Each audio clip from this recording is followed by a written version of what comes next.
శ్రీశైలం పాతాళగంగలో అక్రమంగా దర్గా నిర్మాణం పైన మొట్టమొదటిసారిగా బజరంగ్ దళ్ కార్యకర్త మహేష్ అనేటనే దాన్ని వీడియో తీసి వైరల్ చేయడం జరిగింది. దాంతో మిగతా సాధు సంతులు కానీ హిందూ సంఘాలు కానీ ఆందోళన చేయడం, అట్లాగే ఫిబ్రవరి 14 నాడు కూడా చలో శ్రీశైలం పిలుపునిచ్చారు. దాంతో ప్రభుత్వం కూడా దిగి వచ్చి అక్కడ ఉన్న దర్గాను తొలగించడం జరిగింది. దానిపై మాట్లాడడానికి మనతోటి మహేష్ ఉన్నారు. అని చెప్పండి, మీకు అంటే అక్కడ దర్గా కట్టారని చెప్పేసి మీకు ఎట్లా తెలిసింది, మీరు ఎట్లా అక్కడికి ఎప్పుడు వెళ్ళారు? ముందుగా అందరికీ హిందూ బంధువులందరికీ మహాశివరాత్రి శుభాకాంక్షలు.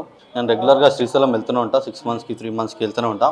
నేను చూస్తూనే ఉన్నా, ఒక 1.5 year నుంచి ఆ దర్గా గురించి నేను ఎక్స్పోజ్ చేద్దాం అనుకుంటున్నా. అప్పుడప్పుడు వీడియో తీస్తా, అప్పుడు ఇంకా ఎందుకులే అని చెప్పేసి వదిలేసిన అనమాట. రీసెంట్గా 18th వెళ్ళిన అనమాట, సంక్రాంతి హాలిడేస్లో వెళ్తే అక్కడ దర్గా చూసి ఆ వీడియో తీసి దానికి వాయిస్ ఓవర్ ఇచ్చి, వీడియో తీసుకొని వాయిస్ ఓవర్ ఇచ్చి, సో నా ఇన్స్టాగ్రామ్లో అప్లోడ్ చేయడంతో ఒక 7 lakhs వ్యూస్ వెళ్ళినాయి. సో నా మిత్రుడు రామ్ యాదవ్ స్వామి కూడా, సో ఇట్లా చాలామంది మిత్రులు నా ఇన్స్టాగ్రామ్లో ఇన్ఫ్లుయెన్సర్స్, సోషల్ మీడియా హిందుత్వ ఇన్ఫ్లుయెన్సర్స్ అందరికి షేర్ చేసి దీని మీద మీరు కూడా మాట్లాడండి, ఈ ఇష్యూని మనం ఖచ్చితంగా సాల్వ్ చేయాలి, సో మనం మాట్లాడితేనే పబ్లిక్లో వెళ్తుంది, సో దీని గురించి ఆలోచించే విధంగా చేద్దాం అనేసరికి సో ప్రతి ఒక్కరు దీని మీద స్పందించారు. సో మెయిన్ స్ట్రీమ్ మీడియా చూపెట్టలేకపోయింది, బట్ మేము హిందుత్వం ఇన్ఫ్లుయెన్సర్స్కి ఎవరైతే ఉన్నారో మేమందరం దీన్ని పెద్ద ఎత్తున పబ్లిక్లో తీసుకెళ్ళిన తర్వాత ఒక విధంగా ఏ విధంగా అంటే ఒక హాట్ టాపిక్గా మారిందనమాట. శ్రీశైలం పాతాళగంగా దర్గా ఇష్యూ ప్రతి ఒక్క హిందూ బంధువు ఒక మాట్లాడే విధంగా మేము క్రియేట్ చేసామన్నమాట. సో తర్వాత సాధు సంతులు అందరూ దీని గురించి రియాక్ట్ అయ్యి వాళ్ళు కూడా పిలుపునియడం జరిగింది. సో నాకు సాధు సంతులు కూడా నాకు ఫోన్ చేసి ఫాలోఅప్ చేసిరు, ఎట్లా చేద్దాం అంటే మీ టీం వస్తుందా, సో ఆ విధంగా కొంచెం అందరూ ఫాలోఅప్ చేసి పెద్ద ఎత్తున పిలిపియడం జరిగింది 14వ తారీఖు. సో గవర్నమెంట్ దిగొచ్చి 14వ తారీఖుకి అక్కడ ఏమైనా మళ్ళా జరగాలని జరిగితే మళ్ళీ బాగుండదని చెప్పేసి అక్కడ నుంచి దర్గా తొలగించడం జరిగింది. సో ముందుగా అక్కడ మన కార్యకర్తలకి, హిందూ బంధు కార్యకర్తలందరికీ ధన్యవాదాలు, అక్కడ కూడా మీరు పనిచేసినందుకు. ఇంకో విషయం, అధికారులకు కూడా ధన్యవాదాలు. ఈ యొక్క విషయాన్ని మీరు ముందుగానే తీయడంతో, మేము రాకముందుకే మీరు తీసిరు, అది మంచిగా ఉంది. సో ఇక మీదట మేము కంప్లైంట్ ఇస్తే పట్టించుకోండి. ఇంతకుముందుకు మీరు పట్టించుకోలేదు. ఎవరైతే అక్కడ కలెక్టర్ ఉన్నారో, నంద్యాల జిల్లాకు సంబంధించిన కలెక్టర్ కానీ, ఎంఆర్ఓ కానీ, ఇరిగేషన్ డిపార్ట్మెంట్కి సంబంధించిన ఆఫీసర్ అందరికీ నేను ఒకటే చెప్పాలనుకుంటాం, మేము ఏదైనా కంప్లైంట్ ఇస్తే దాన్ని పట్టించుకోండి, దాని మీద ఎంక్వైరీ చేయండి. మీరు వెళ్ళండి పట్టించుకోకుండా మమ్మల్ని ఈ విధంగా చేయడం కరెక్ట్ కాదు. మేము వచ్చినప్పుడే పట్టించుకుంటే ఇంత రాద్ధాంతం కాకపోతుండే. సో ఏవైనా సరే మేము వచ్చి అక్కడ కంప్లైంట్ చేస్తే కమ్సకం దాని మీద ఎంక్వైరీ చేయండి. సో ఇంకో విషయం నేను చెప్పాలనుకుంటున్నా, దర్గాలు ఏవైతే ఉన్నాయో వేములవాడలో కానీ, జోగులాంబలో కానీ ప్రతి ఒక్కటి మేము తొలగించే ప్రయత్నం ఈరోజు నుంచి స్టార్ట్ చేస్తున్నాము. సో ప్రతి ఒక్క హిందూ బంధువుకి నేను ధన్యవాదాలు చెప్తున్నాను. మనతో మాట్లాడడానికి కిరణ్ ఉన్నారు. అని చెప్పండి, ఇప్పుడు మొన్న దర్గాని అయితే తొలగించారు, ఇట్లాంటి దర్గాలు అక్రమంగా నిర్మితమైన దర్గాలు కూడా చాలా ఉన్నాయి మన తెలుగు స్టేట్లలో కానీ, భారతదేశంలో కానీ. వాటిని మీరు ఎట్లా డిమాండ్ చేస్తున్నారు ప్రభుత్వాన్ని వాటిని తొలగించడానికి? ఇప్పుడు ఎన్ని దర్గాలు ఉన్నా సరేనండి, తెలుగు రాష్ట్రాల్లోనే కాకుండా మన కార్యాచరణ ప్రతి రాష్ట్రంలో మొదలుపెట్టాము మేము. జోగులాంబ కావచ్చు, రాజరాజేశ్వరి టెంపుల్ కావచ్చు, సిటీలో కూడా ఇలాంటివి చాలా ఉన్నాయి.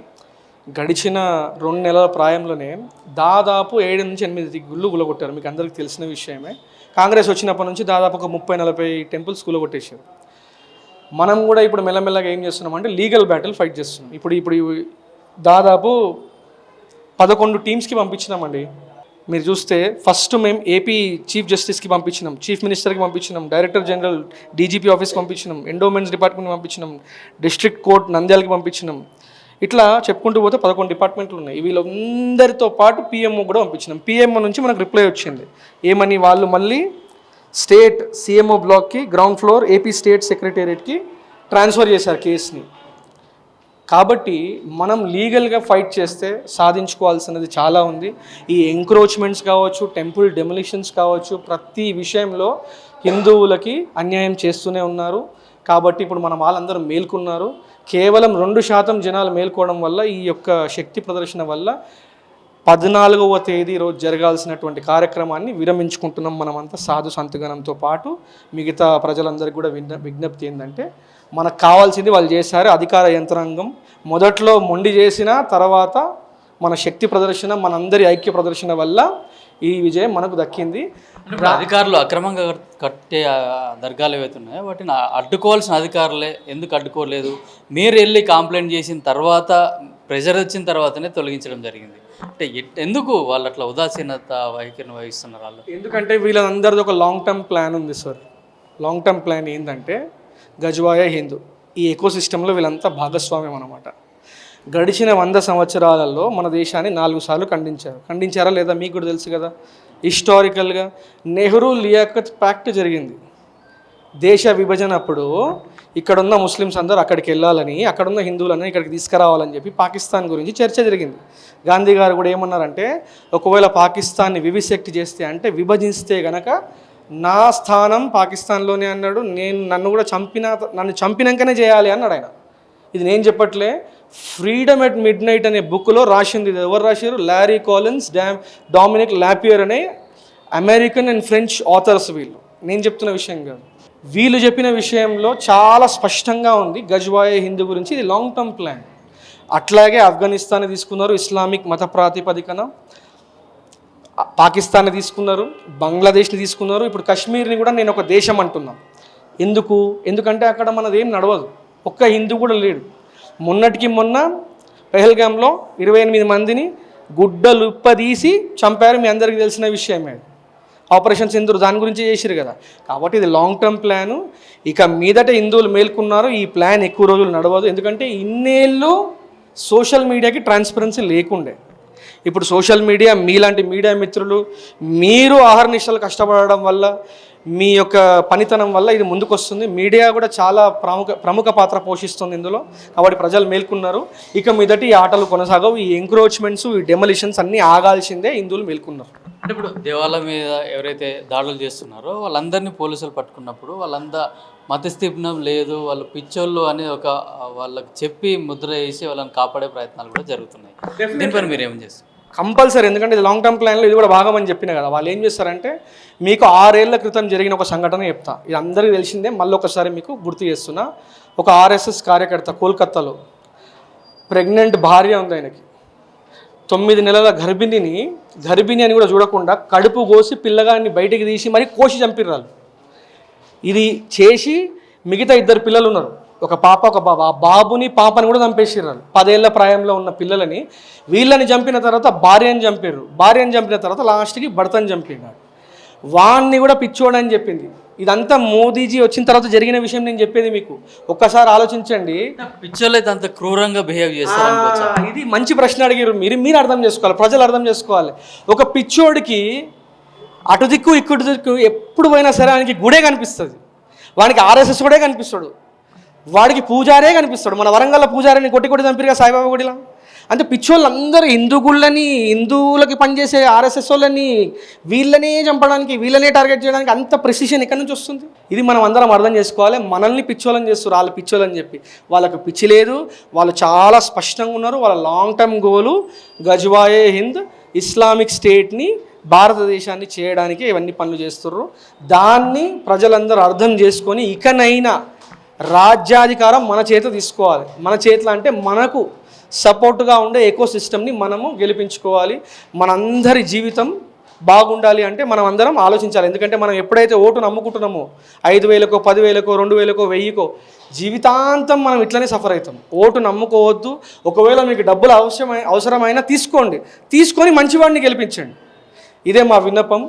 మీరు మంచి ప్రశ్న అడిగారు సార్, ఇదే ఆన్సర్ దానికి.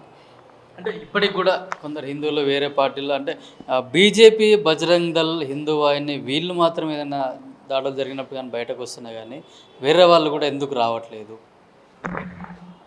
ఇది కూడా మంచి ప్రశ్ననే.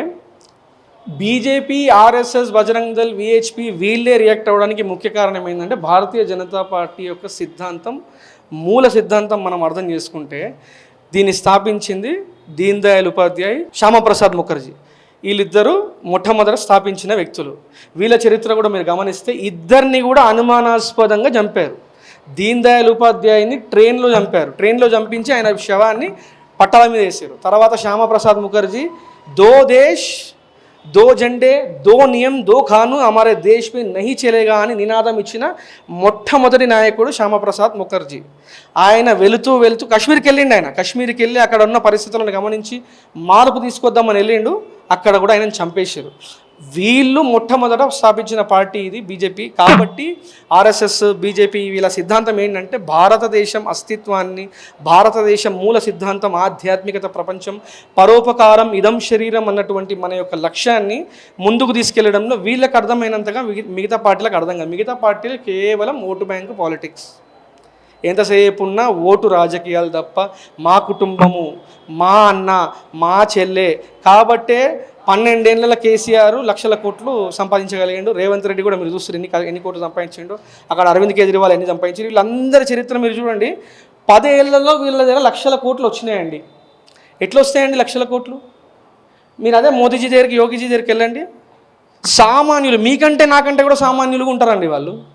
కాబట్టి బీజేపీకి మిగతా వాళ్ళకి తేడా ఉందండి. హిందువులలో ఇట్లాంటి మతస్థిమితం లేని వాళ్ళు, పిచ్చోళ్ళు లేరా? మంచి ప్రశ్న. ఇది కూడా మేము తయారు చేస్తున్నాం. ఇప్పుడు లీగల్ ఆస్పెక్ట్ ఎంతైతే అవసరమో పిచ్చోళ్ళం కూడా తయారు చేయాలని మేము కూడా మొదలుపెట్టినాం ఆ పని. మా దగ్గర కూడా పిచ్చోళ్ళు తయారవుతారు. కేవలం టెంపుల్స్ మీద, గుళ్ళ, పూజారుల మీద, మన ఏవేవి ఉన్నాయో కట్టడాలు, వీటన్నిటి మీద పోయి పిచ్చోళ్ళు ఏదో చేస్తారో అదే పిచ్చి మా వాళ్ళకు కూడా అంటిస్తున్నాం. మేము మెల్లమెల్లగా పిచ్చోళ్ళని తయారు చేసి వాళ్ళ మీద కూడా పంపిస్తాము. ఇది ఎప్పుడు యంత్రాంగం సరిగ్గా పనిచేయకపోతే మా దగ్గర నుంచి కూడా పిచ్చి మొదలవుతుంది. ఆల్రెడీ ఒక పిచ్చిని మేము పరిచయం చేసినాం మీకు, 14వ తేదీ రమ్మని చెప్పి. దీన్ని మీరు అర్థం చేసుకొని ఆ పిచ్చి పెద్దగా కావద్దని మీరే ఎట్లయితే పని చేసారో మిగతా పని కూడా మీరు ఇట్లనే చేయాలి. మిగతా గుళ్ళన్నీ మాకు అప్పగించాలి. 1000 ఎకరాలు కబ్జా చేసి అవన్నీ మళ్ళీ తీసుకురావాలి మా దగ్గరికి. తీసుకురాకపోతే మేము తెచ్చుకుంటాం లీగల్ బ్యాటిల్తో. ఎన్ని సంవత్సరాలైనా పోరాడుతూనే ఉంటాం. వదలం, ఏ ఒక్క భూమిని మేము వదలం. టెంపుల్స్కి సంబంధించిన ప్రతి భూమి చిట్టా మా దగ్గర ఉన్నది. ఇప్పుడు మేము అన్నిటి మీద పోరాడుతున్నాం. మెల్లమెల్లగా మీకు తెలుస్తుంది. ఇంకో విషయం, ఇప్పుడు ముస్లింల గ్రేవ్ యార్డ్ కావాల్సి వచ్చినప్పుడు ప్రభుత్వ స్థలాలు మాత్రమే ఇస్తున్నారు. అదేవిధంగా భారతదేశంలో అత్యధిక భూమి కలిగి ఉంది వక్ఫ్ బోర్డ్ అని కూడా చెప్తున్నారు. మరి వాళ్ళతో నుంచి ఎందుకు ఇవ్వట్లేదు? ప్రభుత్వ భూమి, అట్లాగే హిందూ టెంపుల్లకు సంబంధించిన భూములే ప్రభుత్వాలు కానీ ఎందుకు వాళ్ళకి కట్టబెడుతున్నాయి అట్లా? ఎందుకంటే మీకు ఇందాక చెప్పిన కదా లాంగ్ టర్మ్ ప్లాన్ వీళ్ళది. మీరు అర్థం చేసుకుంటే ఇప్పటి వక్ఫ్ బోర్డ్ నుంచి కూడా తీసి ఇవ్వచ్చు కదా. వక్ఫ్ బోర్డ్ లాంటి చాలా ఉన్నాయి కదా, మరి ఎందుకు అది ఎందుకు ఇవ్వట్లేదు? వక్ఫ్ బోర్డే చట్టవిరుద్ధం అండి. ఎట్లా చెప్పనా? వక్ఫ్ అనేది మనకు సంబంధించింది కాదు. అసలు ఈ దేశాన్ని విభజించినప్పుడే ముస్లింలందరూ అక్కడ పోవాలని చెప్పి అంబేద్కర్ గారు ద పార్టీషన్ ఆఫ్ ఇండియా అనే బుక్ రాసిండు. ఆ బుక్లో క్లియర్గా గాంధీ, నెహ్రూ కుట్రల గురించి ఆయన చెప్పిండు. ఇవి చదవాలి మనం.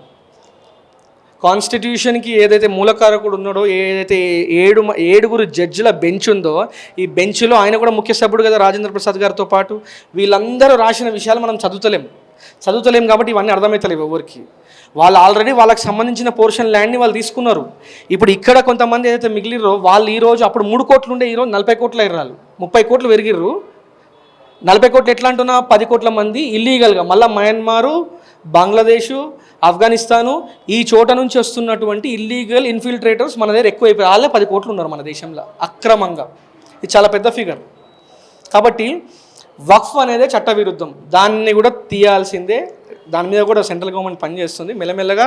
అంటే 200 ఏళ్ళుగా జరిగినటువంటి చెడుని ఒక్కసారిగా 12 ఏళ్లలో మనం తీయలేమండి. మీరు గమనించండి, 12 ఏళ్ల క్రితం ఒక ముచ్చట జరిగింది ప్రపంచంలో. ఆ ముచ్చట ఏంటంటే Washington Times, New York Times, American news agencies ఇవి. వాళ్ళు ఏం రాశారో తెలుసా మీకు? పోస్ట్ 2014 విక్టరీ, బీజేపీ గెలిచినాక for the first time in Indian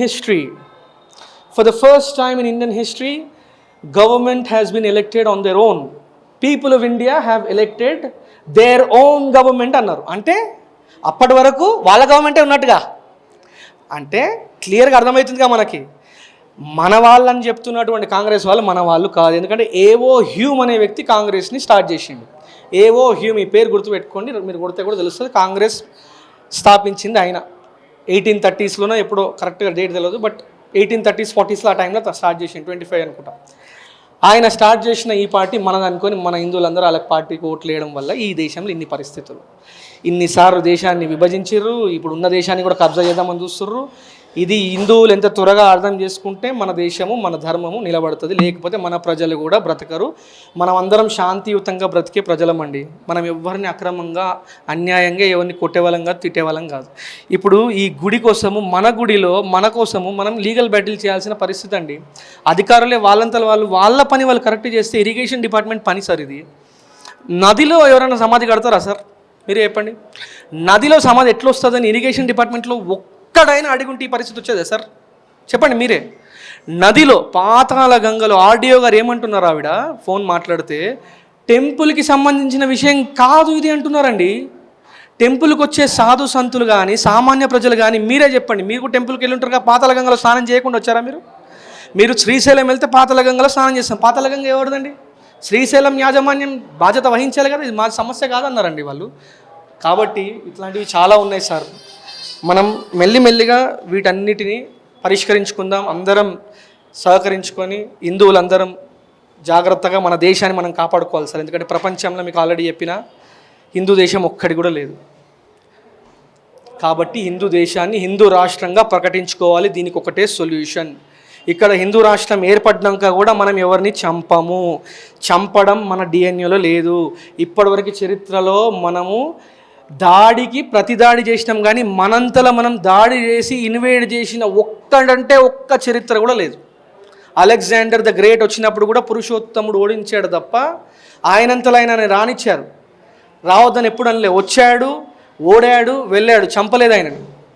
పురుషోత్తముడు చంపలేదు, రుచి చూపించాడు భారతీయత అయిందని. కాబట్టి మనం గొప్ప వీరులు కన్న దేశం మనది. భారతదేశం గట్టిగా ఉండాలంటే హిందువులందరూ ఈ చరిత్ర తెలుసుకోవాలి, ఇవి చదవాలి. భవిష్యత్తులో మరిన్ని ఇట్లాంటి అక్రమ దర్గాలు వెలవకుండా ఉండడానికి అధికారులు కూడా తగు చర్యలు తీసుకోవాలని చెప్తున్నారు. అట్లాగే ఎక్కడైనా గుళ్ళల్లో కానీ అక్రమ దర్గాలు ఉన్నా భవిష్యత్తులో కూడా హిందూ దేవాలయాలపైన దాడులు చేస్తే మాత్రం ఇక్కడ నుంచి మేము సహించమని చెప్పేసి కూడా గట్టి హెచ్చరికనైతే జారీ చేస్తున్నారు. కెమెరామెన్ శ్రీకాంత్, కిరణ్ కుమార్, పల్లవి టీవీ, హైదరాబాద్.